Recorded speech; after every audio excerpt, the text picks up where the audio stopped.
Hello and welcome to the Onyxx Rapid Integration Tool demonstration. My name is Charles Johnson, lead trainer and technical engineer at Lynxspring, and hopefully you've been following my entire video series. The first video series that I have talks about just the JENEsys Edge product line as a whole, which is how we created this air handler right here. And we already started with an Edge supervisor. And then I have this video series for the JENEsys Edge VAV. And I started off with just simple short and sweet videos about the Edge VAV configuration tool. And then I kept a deep dive on the configuration tool and created a whole project with that. Now we're at the culmination of the fruits of our labor, which was that spreadsheet that we created. And we're going to be importing this into the Edge supervisor using the Onyxx Rapid Integration tool. This is going to help us build our supervisor station with the VAVs that we have. I also have open a VAV here as well, in which I have just added the Edge VAV station. So I wiped out my 5 VAV controllers and I put in a brand new station.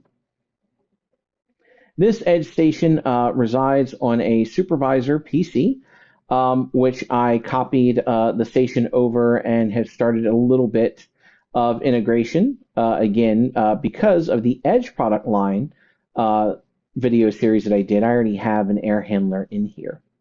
So let's talk about the Edge supervisor station for a little bit. This is the one that we're actually grabbing from the resource website. And then this is the one that I used to copy over to my PC supervisor. And I'm using a PC supervisor, one, because I really recommend you use a PC supervisor. It's significantly faster than using an Edge 534 or a JENEsys, and it can hold significantly more devices. If you have like an Edge 534, 5 devices, that's probably the sweet spot for that controller. If you do more, there could be some potential issues that you could run into. A JENEsys 8000 can be about 25. Now, a JENEsys 9000, we're not really sure yet. I have not tested anything with that. I have a JENEsys 9000, but we don't have any of the Edge files for that yet. So I don't have a number. But as of recording right now, there no testing on the 9000 has been done. And then with a PC supervisor, you can put significantly more on there. But if you're going to have like hundreds of these devices, I recommend just having a true server to handle that kind of beast. So, but today we're going to be doing an Edge supervisor on a PC. So it works. The import works with this Onyxx Rapid Integration Service. And with this Rapid Integration Service Manager, we're going to be bringing in the spreadsheet that we created, and it's going to populate its entries up here in the Discover pane. And once they're here in the Discover pane, we'll go ahead and drag them down into the database pane, and then it's going to start to do a little bit of magic. So this video assumes that you've already set up and already know how to put and change the IP addresses of your VAV controllers. And this also assumes that you have gone through the Edge VAV configuration tool as well. So I'm not going to be going in depth with that. So after we import the spreadsheet and it brings up here in the discovered pane, we're going to drag it all the way down here to the database pane. And once we do that, then behind the system, it's going to build the subfolder structure for the air handler zone and then put the VAVs underneath there. It's also going to go ahead and do the certificate, the authentication, and actually it's just one way. The supervisor will be able to talk, or the VAVs will be able to talk to the supervisor and have those certificates approve it. So it does create not a reciprocal connection, but a one-way connection. You would have to go into each VAV and do that with the Edge supervisor. But with everything that's built into here, you actually don't need to do that. Realistically, the only time that you're going to do that is if you have it really, like with the air handler that I have here, you would discover some of the supervisor points that you need for the air handler, such as like static pressure set point, the supply air set point, and if like you had a hot water system on there, it'd be like the hot water set point. But we can do that with the boiler system at some point in time if we have hot water, obviously. So at the bottom here, we've got a couple of buttons. We have the Discover. That's going to start the whole process of finding and importing the spreadsheet and potentially even renaming your stations for you should you choose to do that. And I'm going to show you how to do that. We have this toggle supervisor, supervisor proxy and transfer proxy network. If we wanted to do this entire thing offline, we can select toggle supervisor proxy to actually do an entire offline integration. And then we would transfer it to the proxy network when we want to do something live. So that's the way that we would do this. Obviously, Discover will bring in the spreadsheet here. Also, we have this add floor plan graphics, which I will go into detail a little bit later in this video. So let's go ahead and get started with the process. So the first thing is I'm going to select Discover, and it says a previous VAV bog currently exists. Would you like to replace it? And I'll go over those files in a moment as the folder subfolder structure is being built. Because we already have the latest and greatest station, we are not going to replace that bog file. Now it's going to ask, does the supervisor support edge light stations? And in this case, the answer would be yes. This is a PC supervisor, and so PC supervisors can accept edge light stations. Edge light devices or edge devices are licensed for, I think it's 100 or 150, I forget. I think it's 100. But if that's the case, if it's considered to be an edge device, you can actually, will count as only 1/10 of a connection. So I could have 100 edge VAV controllers and only use 10 connections total for my Niagara network, which actually saves you a ton of money. So when you can use the edge light station, absolutely use it. However, I'm going to select no just to show you what it looks like.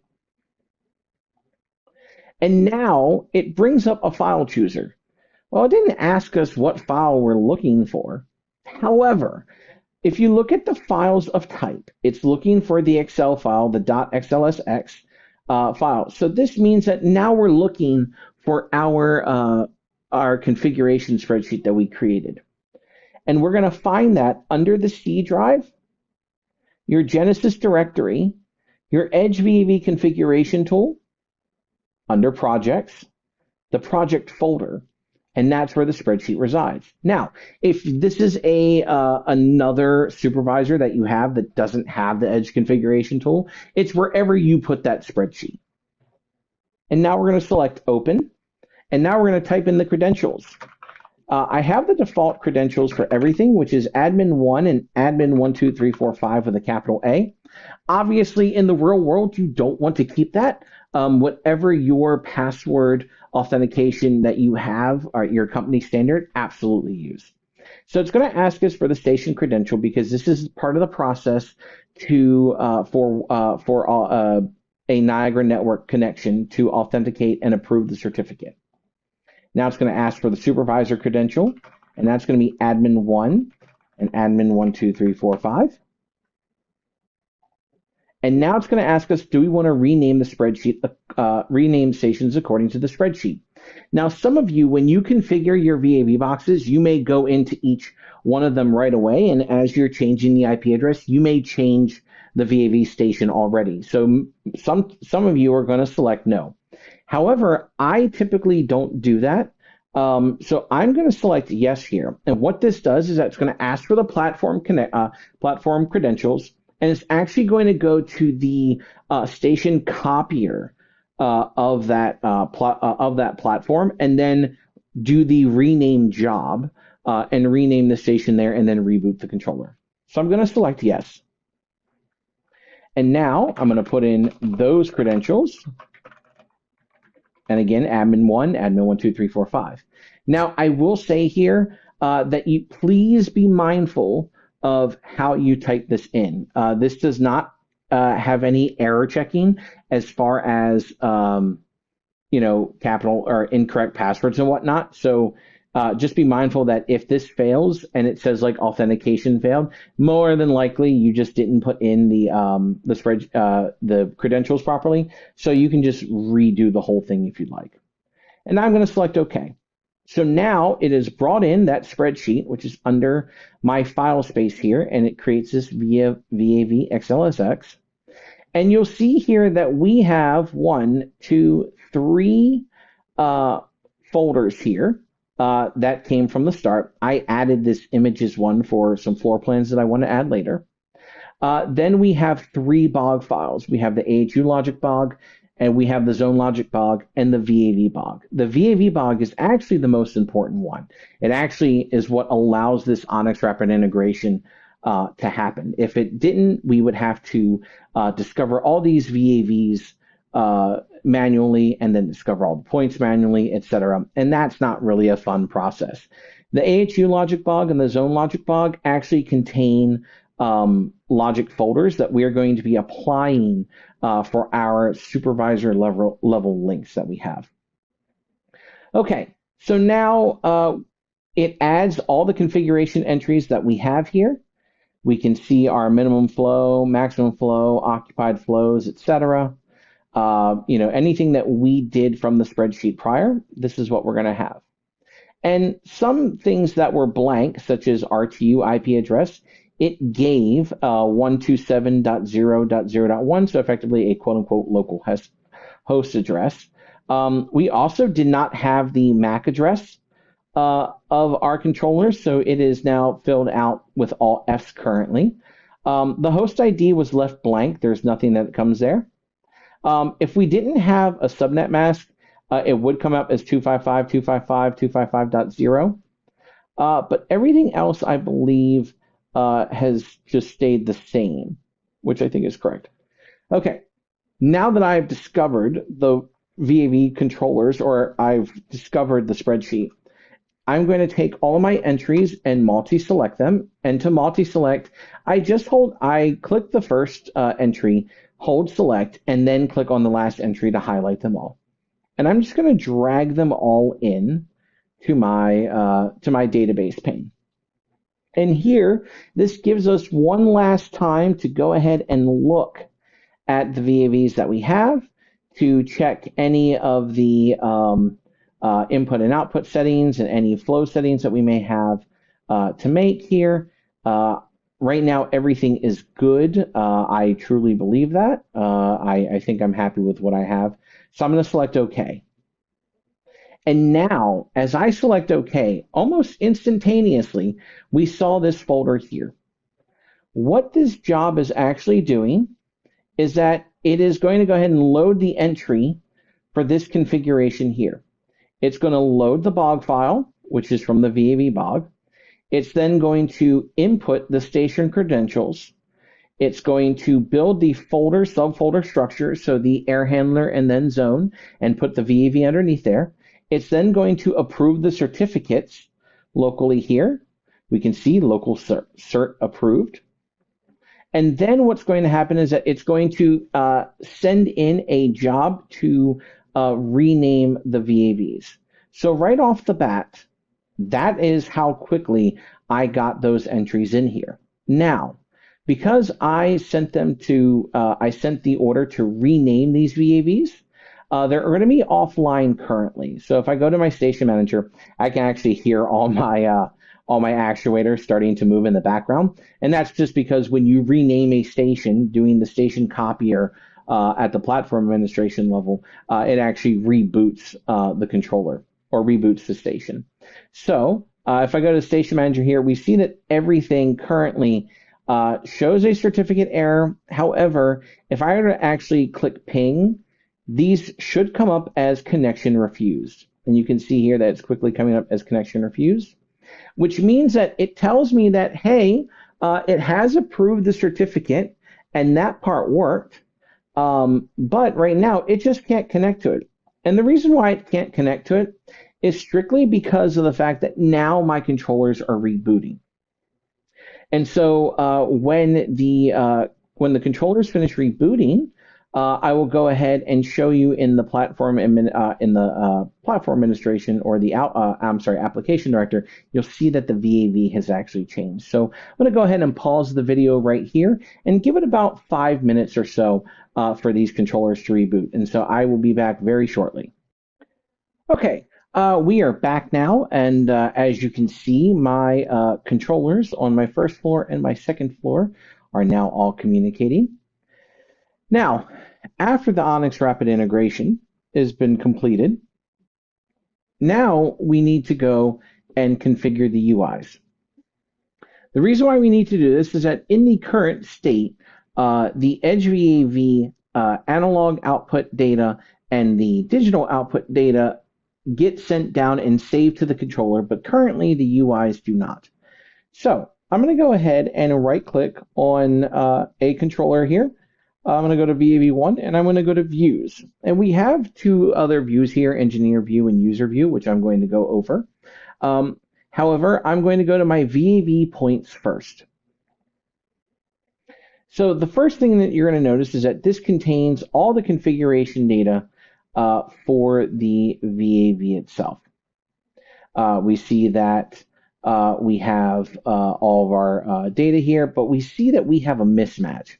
And the reason why we have a mismatch is that it's only just a few things here. Really, the host ID and the MAC address are different. But however, we've got our supervisor global links here that we can see. We've got some other space temp data, some other graphic data here. We've got the UIs over here, which we're going to be going to next. But the first thing that we're going to do is make sure that this data over here gets passed over to this data here. And to do that, we're going to right click on the title bar, supervisor config, and write points from the VAV to the supervisor. So now we see that everything here has been transferred over. Once that is, you know that it's been synced properly. And if we needed to sync the supervisor config data to the VAV config data, as if like you replaced that controller, then you would right click on the VAV config data and go write points from supervisor to VAV.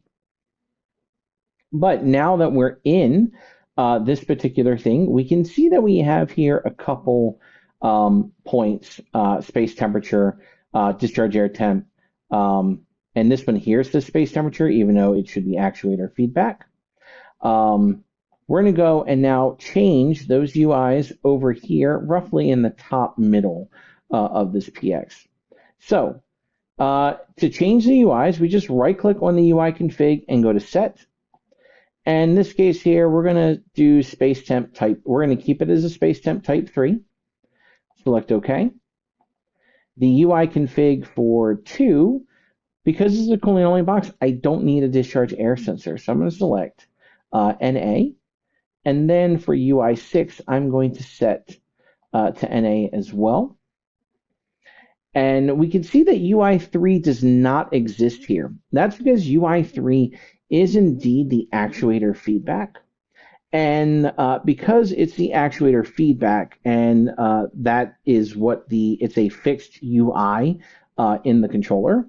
And I'll show you here by logging into one of the stations. Going to go with a TLS connection.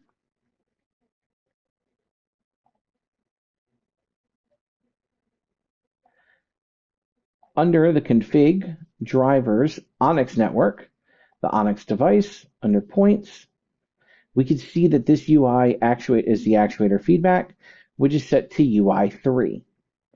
If we go to the proxy extension, we can see that it's a voltage input and the port address is 3. So if I were to just double click on this, and you can see that A01 currently is set to the damper actuators. So by default, those are what's coming out of the box.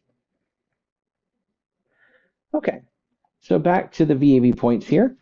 I've configured my space temp here. I've configured my UI. And again, you'll have to touch every VAV in order to do that, to make sure that everything works the way that it should. I'm going to go ahead and pause the video now and get the rest of them done, because I do want to show you why this synchronization is important too. Okay, so I've configured the rest of my UI and made sure I did the supervisor synchronization for my VAVs. And the reason why I went ahead and did all that is for the following reason.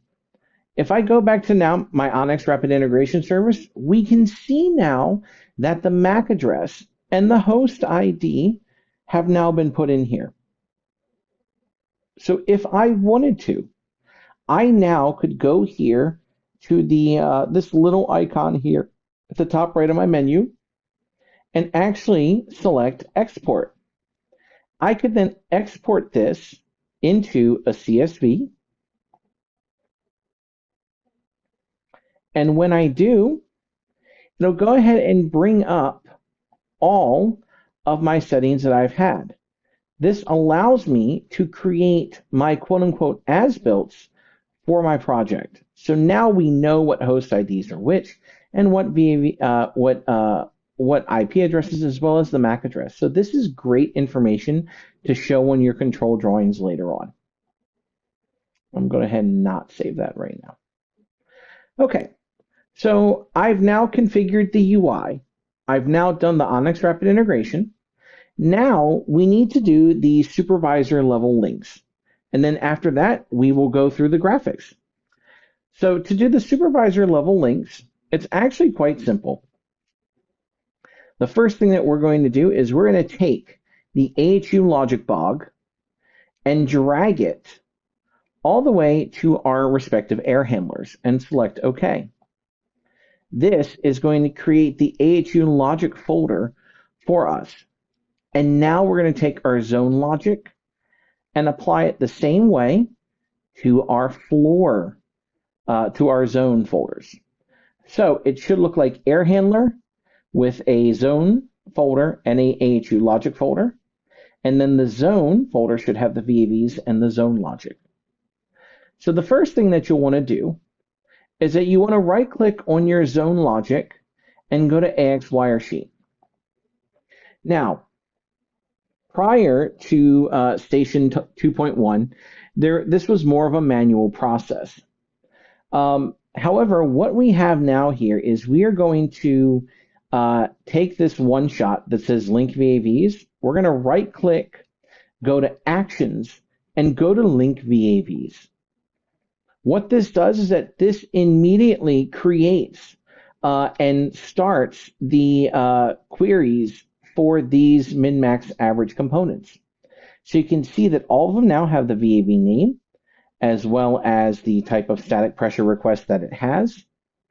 This also has the cooling supply air temp request, the hot water reset request, the push button override command for occupancy override, and even a space temp loop space CO2 loop if necessary.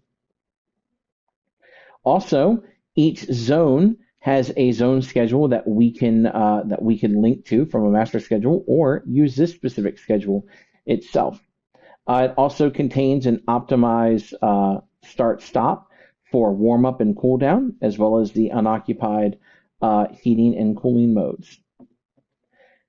But once we created this, once we did that fire to link component to link VAVs, we're done with this specific folder here. Now we're going to go to, and actually I'll just do it right here in this zone folder very quickly because it doesn't take too long. Again, link VAVs, and I'll go ahead and link them. Now let's go to the AHU logic folder here.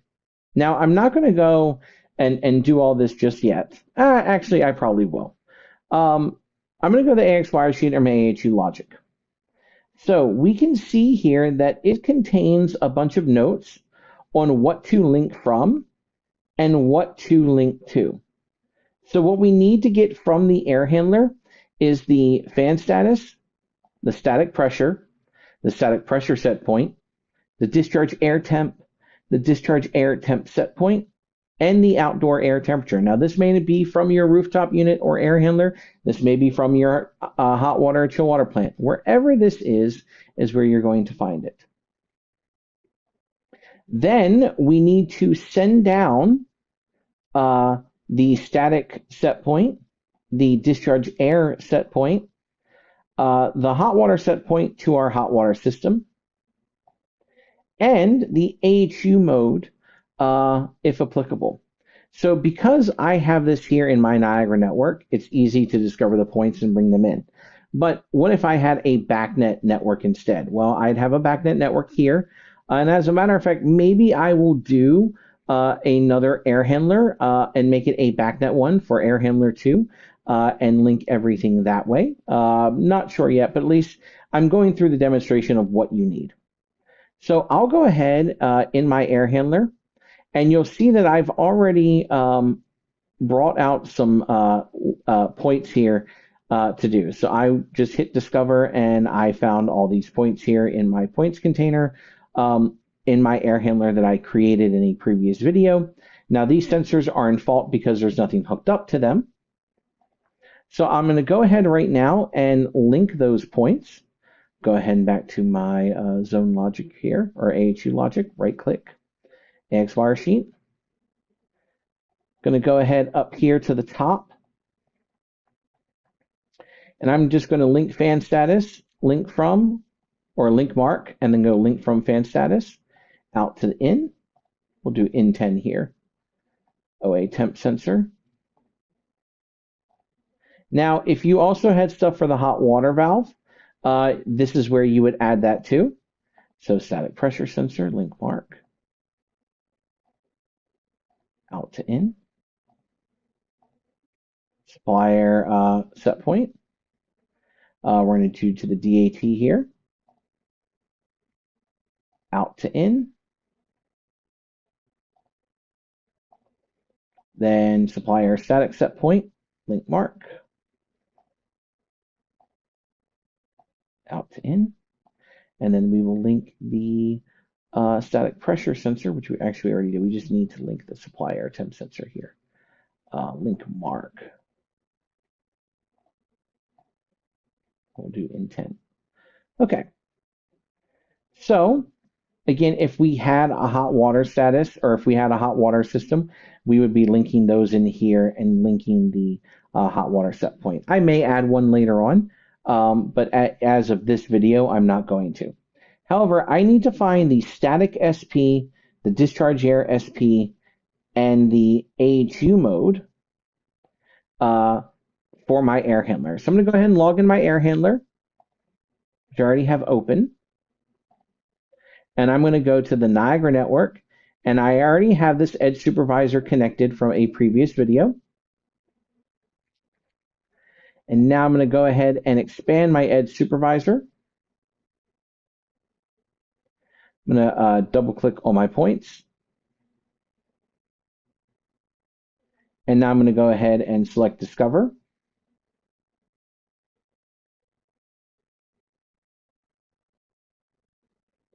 And when I do, I'll go ahead and search only in the AHU1 folder here. When I do the AHU1 folder, it's going to drag everything else out there. But I could do a query for those specific points as well if I wanted to, but I'm going to select OK.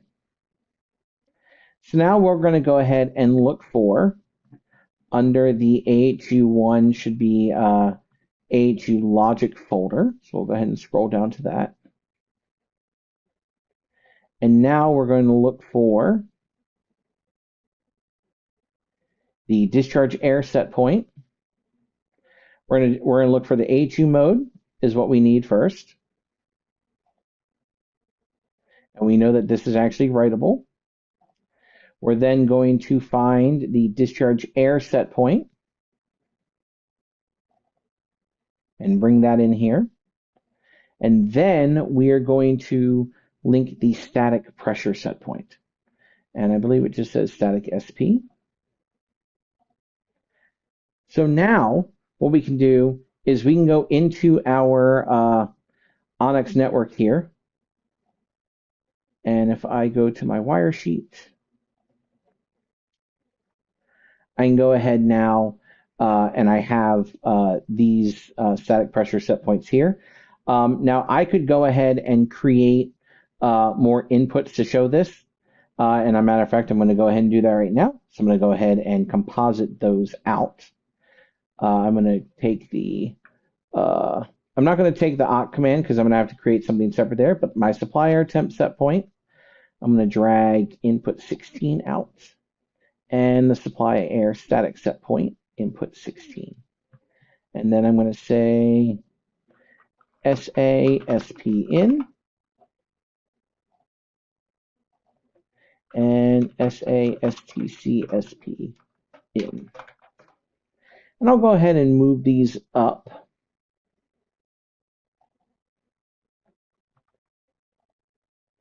I'll move them up together.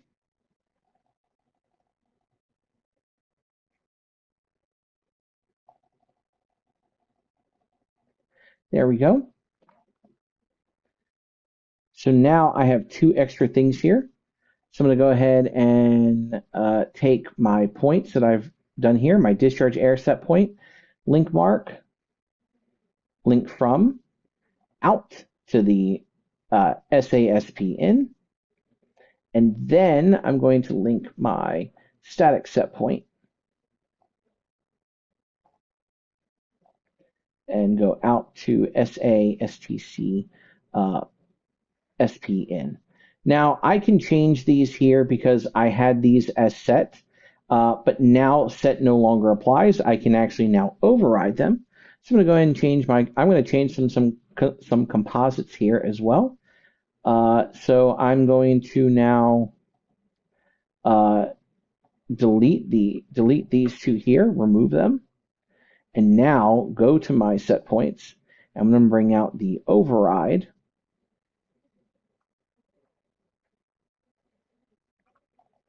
And bring out the auto.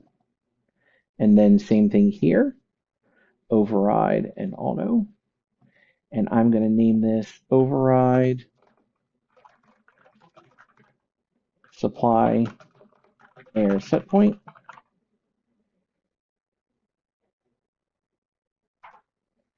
And then remove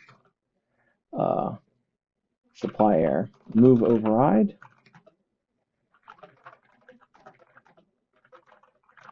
Supply air set point, and then override static pressure set point.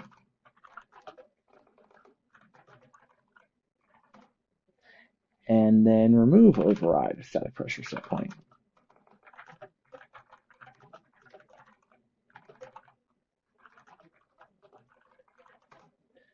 Okay, so now I can if I wanted to, I can override my static pressure set point and my supply air set point now. Okay, so now that I've completed those links there, and again, the AE2 awk mode, I'm going to do something a little differently. I've got to create some switches and whatnot, but I'm not going to show that now. I'm going to go ahead and just continue forward, but you get the idea of what points to bring in from the edge supervisor to your air handler. And now let's go ahead and talk about the graphics itself. So if I were to double click on a VAV, by default, it brings up the engineer view. Now, with the engineer view, it shows significantly more information than a user view. And I'm going to go ahead and just expand this just to give it a little here. So the engineer view has the ability to do balancing from this graphic. It's also going to show any PID loops that are currently enabled, whereas the VAV points view, the user view, is only going to show your flow set point, your temperature set point, your occupancy. It's not going to show the balancing and the PID loops. So based upon what your customer would actually like to see, you can go ahead and set up which view you need for them. But I'm going to go back to the engineer view. Again, anytime you want to do balancing, we do 2-point calibration, which is the minimum and maximum. So just tell your balancer that's how it's going to go. I'm going to create another video on the balancing stuff, but this is where you would balance. If you need to get to commissioning, which we're going to be talking on another video, you'll actually go to this link here. And new to the Edge VAV 2.1 station is actually the single set point. So pretty much what this does is that it's going to take your T-stat set point, and then it's going to add or subtract a differential. And based upon that differential, that's going to be your calculated set point. So with offset of 1, 75.3 will be your cooling, and 73.3 will actually be your heating. So the more that you change the offset here, the larger the range that you're going to have. So please make sure that you set accordingly. So I can go ahead now and let's say cooling T-stat, or sorry, I actually have the ability to change it from the cooling T-stat to the global or the single set point graphic. I can set that here if I need to as well. So I'll say cooling single set point T-stat, which brings this back up here, and the offset here. So you just go ahead and then adjust this offset accordingly and set what you need to do. The last thing for the graphic that I'm going to show you here is the floor plan logic. Back in the Onyxx Rapid Integration Service, we have here Add Floor Plan Graphics. I'm going to go ahead and select this right now. And it's going to ask, do we want to add the graphics to the Niagara network zones and floors? I'm going to select yes. Now when I do, what happens here? Well, the first thing it does is that it creates a PX file. This PX file has the VAVs associated with this zone on here. So now I have a graphic here that I could change the properties of. The width right now currently by default is 1,800. And I'm going to go ahead and bring in a floor plan here right now. I'm going to go ahead and drag this one in here. And we can see that is significantly larger. So it's 1,400 by 788. So what we're going to do is we're going to go ahead and change our floor plan to 1900 by, I think it's, what do we do here? We're going to do 1900 by 1300. And then select OK. I'm also going to change the scale from fit ratio to none right now. And now we have our floor plan here. And of course, it's quite large. So I'm going to go ahead and just get this all resized for us right now. Now, again, we can go ahead and change whatever we need for the floor plan itself.